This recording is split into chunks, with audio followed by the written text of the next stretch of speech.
Today, the credit crunch is coming.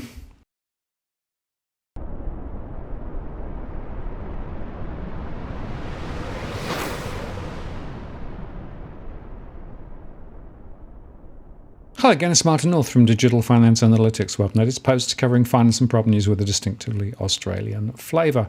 Well, the ABS released their lending indicators for April 2022 today.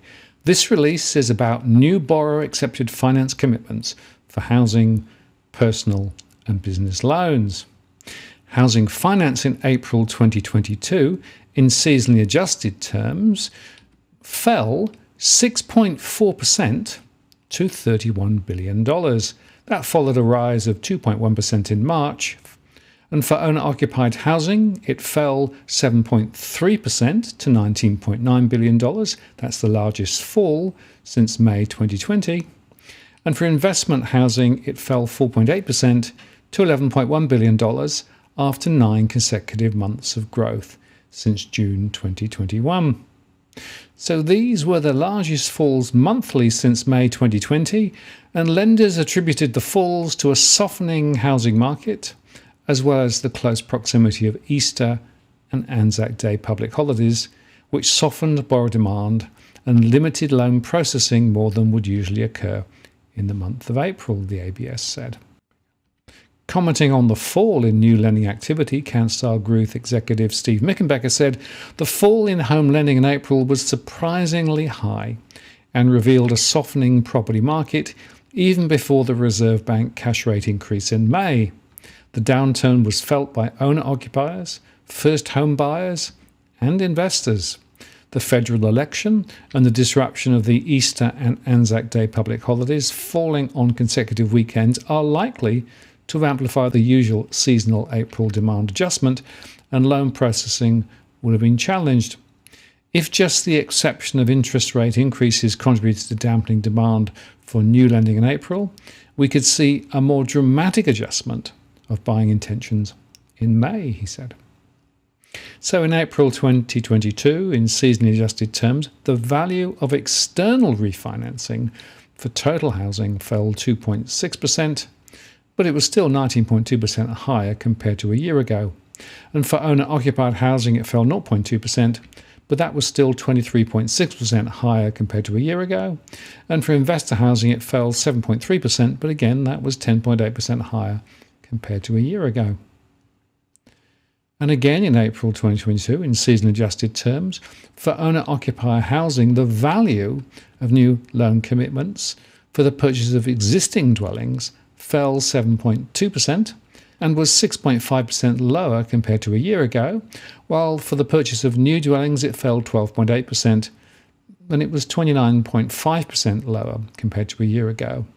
And for the construction of new dwellings it fell 3.5% and that was 34.7% lower compared to a year ago.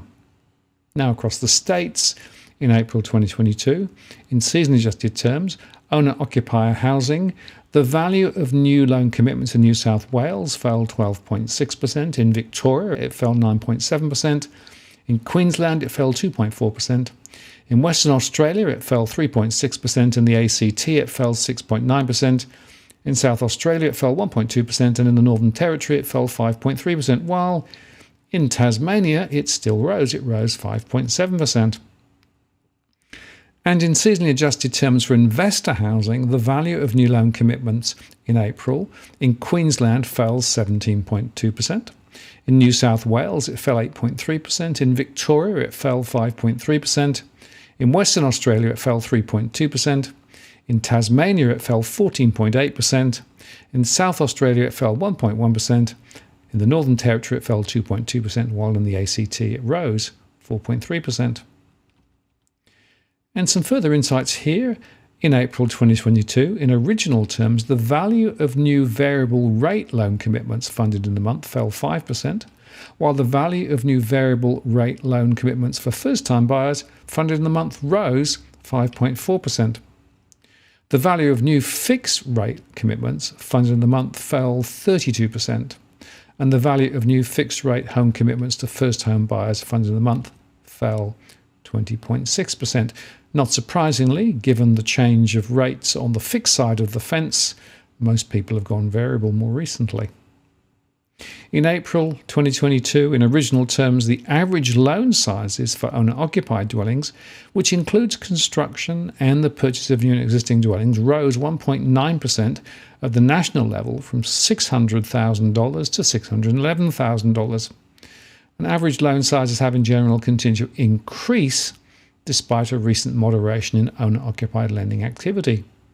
This reflects a larger decline in the number of loan commitments relative to their value.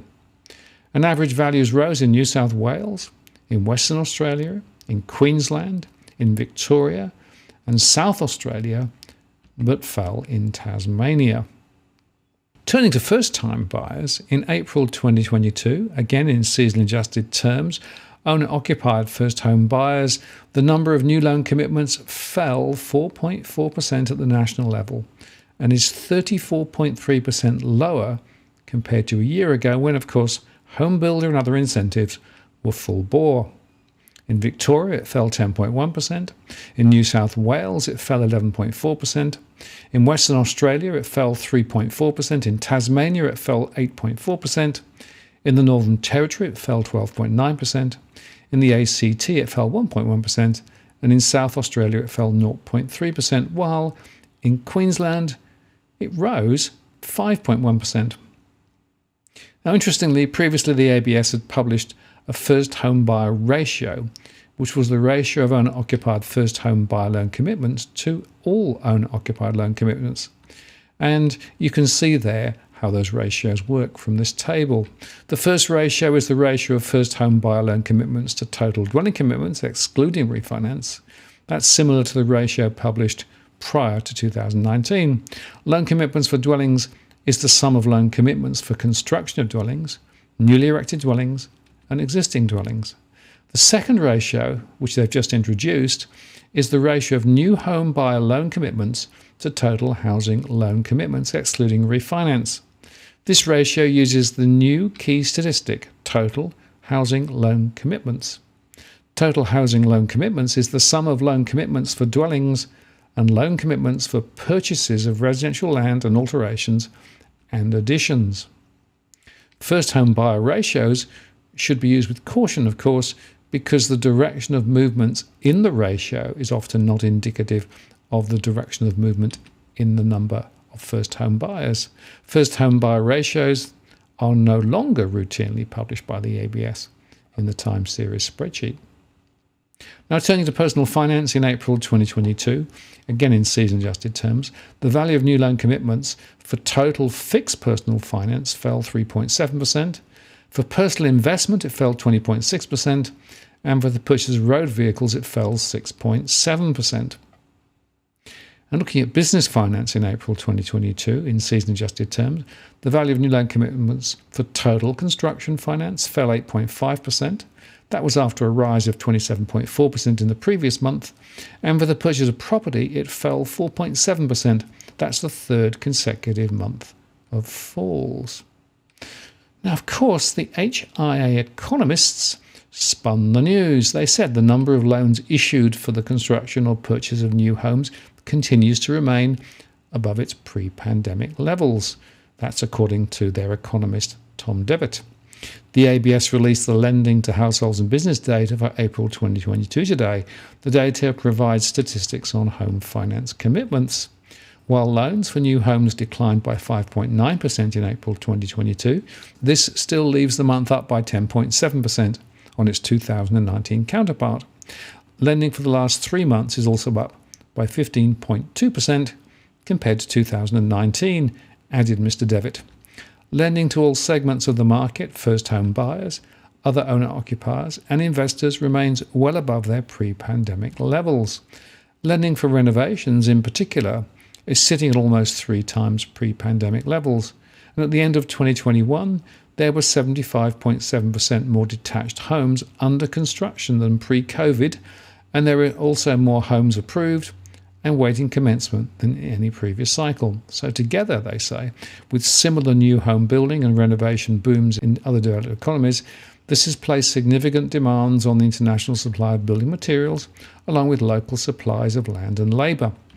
The result has been ongoing increases in the costs of home building. These factors, though, will sustain Australia's elevated number of homes and renovations under construction and keep Australia's already stretched home builders busy until at least June 2023. And they will also delay the adverse impact of rising rates on the industry and therefore the wider economy. An acute rental shortage and deterioration in affordability has also seen strengthening in demand for multi-units, including high-rise apartments. On top of this, there are early signs of a return of overseas migrants who tend to favour higher density living more than existing residents. With detached home building and renovations activity remaining at capacity for at least another year and demand for multi-units returning, the shortage of building materials and labour will continue to be the main pinch point for the industry. Now, what we see, though, is tighter lending from the banks now, with a reduction in maximum debt-to-income ratios, increased buffers thanks to higher rates, and they're a bit more cautious. So I think we should expect more easing momentum ahead. But then, what is ahead? Well, Australia's economists have also become increasingly hawkish, ramping up their cash rate projections. For example, Capital Economics is forecasting a 25 basis point next week, followed by 40 basis points in August, and a rate of 3% by early 2023. ANZ is one of two big four banks, tipping a 40 basis point increase next week, and is forecasting a cash rate path to about 2.5% by mid-2023, before further rises to above 3% after an assessment by the RBA later. Nomura Australia senior economist Andrew Ticehurst said he was definitely in the camp that believed the RBA would need to act faster, and Peter Tulip, chief economist at the Centre for Independent Studies, said the RBA should raise rates aggressively. And if you look at the broker's analysis, you can see that CBA is peaking the cash rate at 1.6%. Westpac is projecting the cash rate to peak at 2.25%. NAB thinks the cash rate will peak at 2.6%. ANZ thinks it will peak at 3%, whereas the futures market is projecting that the cash rate will peak at 3.56%. Now, those interest rate projections put forward by the median economists and market would risk a full-blown housing price correction, as well as a severe contraction in household consumption spending and a recession for the Australian economy. So we'll see who's right, whether the RBA lifts more gently or whether the RBA will go hell for leather, trying to deal with the inflationary pressures and in so crashing the economy. And just to prove that this is immediate and real, the CBA again lifted their fixed rates for mortgages. The average mortgage rates for owner-occupied loans are now in the 4 to 5% range, and the investment loans are even higher. And as I've highlighted before, a 1% uplift in rates is equivalent to a 15% uplift in payments each month. And over the weekend, I'll be releasing the latest household financial pressure analysis from our surveys, but I can already reveal that mortgage stress and rental stress are reaching new heights. And all this before the RBA moves the dial again on Tuesday, which will, of course, intensify the credit crunch. And that's really the point of today's post. We're going to see credit lending under a big squeeze ahead. Sure, the banks will still be offering discount rates for particular segments of the market, trying to pull more people in, but overall the momentum, I think, will ease. And you may remember, to say it again, the rate of change of credit growth is very important because this has a very direct link to the direction of home prices. Or in other words, the reduction in momentum in terms of new loans is a forward signal that home prices are going to fall some more. I'm Martin North from Digital Finance Analytics. Many thanks for watching, and I'll see you again next time.